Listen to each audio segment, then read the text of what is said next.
Faut-il investir en bourse ou dans l'immobilier?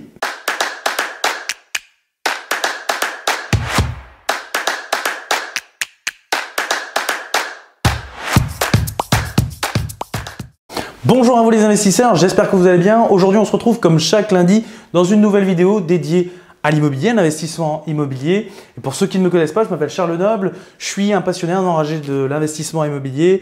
Et chaque lundi, je tourne une nouvelle vidéo sur ma chaîne, des conseils, des astuces, des interviews d'investisseurs. Et si cette thématique vous intéresse, n'hésitez pas à cliquer sur le petit bouton s'abonner et sur la petite cloche pour recevoir une notification à chaque nouvelle vidéo. La petite cloche, elle est importante parce que si vous ne l'activez pas, vous n'allez pas être au courant que je fais une nouvelle vidéo. Avant de continuer, j'aimerais répéter quelque chose que je dis souvent. On ne se lance pas comme ça dans l'immobilier ou dans la bourse. On se forme. Pour ça, il n'y a pas de secret. Vous utilisez les moyens que vous voulez. Des livres, YouTube, les forums, les masterclass, les formations. Voilà, vous faites ce que vous voulez, mais formez-vous. On ne se lance pas comme ça au hasard dans de l'investissement. C'est vraiment important. D'ailleurs, pour ceux qui s'intéressent à l'immobilier, vous retrouverez dans ma description un replay d'une heure d'une de mes conférences dédiées à l'investissement immobilier. Vous apprendrez énormément de secrets d'investisseurs, des choses que vous ne retrouverez jamais sur YouTube. Bref, on va répondre à cette question. Bourse ou immobilier? On voit à chaque fois, ça chamaille entre ceux qui investissent en bourse et ceux qui investissent dans l'immobilier. Eh bien, je vais vous dire une chose, pour moi, les deux sont complémentaires. Je vous parle souvent de diversification d'actifs. Un actif, c'est quelque chose qui vous rapporte de l'argent, de l'immobilier, des actions, etc., etc. Quelque chose qui vous fait gagner de l'argent, contrairement à un passif, quelque chose qui vous en fait perdre. Et bien là, on y est. On va parler diversification, comment ne pas mettre ses œufs dans le même panier. Pour moi, la bourse et l'immobilier, ce sont deux produits très puissants qui permettent de s'enrichir. Et je vous explique ça dans un instant. Mais avant toute chose, j'aimerais venir sur quelque chose qui est important. Faut-il commencer avec la bourse ou faut-il commencer avec l'immobilier? Je pense que la première question à se poser, c'est est-ce que j'ai la possibilité d'investir, de commencer à investir dans l'immobilier? Ça, c'est une chose qui est importante. Parce que si vous avez la possibilité de commencer dans l'immobilier avant la bourse, c'est quelque chose que je vous conseillerais. Et je vais vous expliquer pourquoi. La bourse, c'est un petit peu compliqué. Pourquoi? Parce que vous avez besoin d'investir des fonds propres, de l'argent, de la trésorerie qui vous appartient. Si vous n'avez pas beaucoup de budget, si vous n'avez pas beaucoup de trésorerie, ça va être compliqué d'investir en bourse. Surtout que vous souhaitez avoir gardé votre trésorerie, l'avoir, on va dire, sécurisée. Donc, la bourse, ça peut être compliqué au début. C'est pour ça que je vous conseillerais plutôt de partir sur de l'immobilier, acheter de l'immobilier, s'endetter au maximum pour acheter plusieurs biens immobiliers. Je vous rappelle, les investisseurs, ils prennent de la dette, un crédit immobilier, ils s'endettent pour utiliser ce qu'on appelle l'effet de levier. L'effet de levier, c'est le fait de prendre de la dette pour pouvoir s'enrichir. Vous demandez 100 000 euros à la banque et vous prête 100 000 euros et vous avez des loyers sur l'équivalent de 100 000 euros sur votre appartement. C'est l'avantage de l'effet de levier. Donc, on s'endette un maximum pour profiter au maximum de l'effet de levier et puis avoir beaucoup de loyers ou bien faire de belles plus-values sur ces biens immobiliers. Et cet argent que vous gagnez dans l'immobilier, vous en faites quoi? Vous n'allez quand même pas la laisser pourrir sur un livret A, un PEL à 1% ou vous allez perdre de l'argent de jour en jour.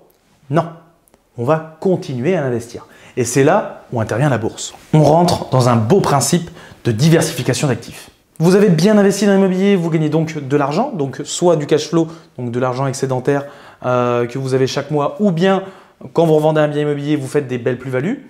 Cet argent, au lieu de le laisser sur un compte, vous l'investissez en bourse. Voilà, vous vous y connaissez, vous êtes bien formé en bourse, vous l'investissez. Vous investissez sur des actions. Ces actions peuvent vous rapporter soit des dividendes, des rémunérations si vous préférez, ou bien des plus-values. Vous avez une action, elle passe de 80 euros à 100 euros. Vous avez 20 euros de différence. Quand vous revendrez, vous aurez 20 euros de plus-value. Et donc, c'est un effet un petit peu boule de neige parce qu'en fait, l'argent que vous avez grâce à votre effet de levier, votre crédit bancaire, grâce à l'immobilier, vous allez le réutiliser dans la bourse qui va vous rapporter de l'argent. L'argent excédentaire que vous avez en bourse, vous allez pouvoir le réinjecter en bourse ou bien le réinjecter dans de l'immobilier pour reprendre un effet de levier, pour avoir encore plus d'argent, pour pouvoir encore investir en bourse, etc., etc. C'est un effet boule de neige qui vous permet de vous créer un énorme patrimoine immobilier et financier. Au départ, je vous avoue que moi, j'étais vraiment très axé sur le côté immobilier, à laisser un petit peu la bourse de côté. Mais après, je me suis dit, il vaut mieux que je me diversifie au maximum et je vais me lancer un petit peu dans la bourse. Et donc, je me suis renseigné et c'est vrai que maintenant, je diversifie au maximum mes actifs. J'ai beaucoup d'immobilier, c'est ma passion. Derrière, j'en mets aussi en bourse. L'argent que j'ai en bourse, ben, je peux le réinvestir dans l'immobilier, je peux le réinvestir dans ma société de consultant immobilier, etc. etc. Et c'est un véritable effet de boule de neige parce que l'argent que vous générez, vous recréez de l'argent avec un autre actif, qui vous recrée de l'argent avec un autre actif, etc. etc. Bref, mon conseil, s'endetter au maximum avec de l'immobilier et ensuite partir sur des produits boursiers. Vous choisissez votre stratégie. Pour cela, je vous laisse vous renseigner au niveau de la bourse. Moi, je ne donne pas de cours de bourse. Vous vous renseignez, soit vous partez sur des dividendes, des actions à dividendes ou bien des actions qui risquent de faire des plus-values ou voire même certains qui parlent de crypto-monnaie. Voilà, je n'en parlerai pas sur ma chaîne YouTube. Je ne parlerai pas de bourse sur ma chaîne YouTube. En tout cas, j'espère que cette vidéo vous a plu. J'espère que les personnes qui sont abonnées à cette chaîne et qui aiment l'immobilier s'intéresseront aussi un petit peu à la bourse, qui est pour moi un pilier fondamental qui doit s'accrocher au domaine de l'immobilier. Donc, ne lésinez pas sur ça. C'est un beau produit, un bel actif qui permet de rapporter des belles plus-values ou des jolis petits dividendes. Maintenant, je pense qu'on n'a plus qu'à se rejoindre lundi prochain dans une nouvelle vidéo. Pour cela, un petit pouce si vous avez apprécié cette vidéo. Et puis, le petit bouton s'abonner et la petite cloche pour recevoir une notification à chaque nouvelle vidéo. Et, j'oubliais, ma formation gratuite pour ceux qui n'ont pas encore investi dans l'immobilier, elle se trouve dans la description. Allez, on se retrouve lundi prochain. À bientôt.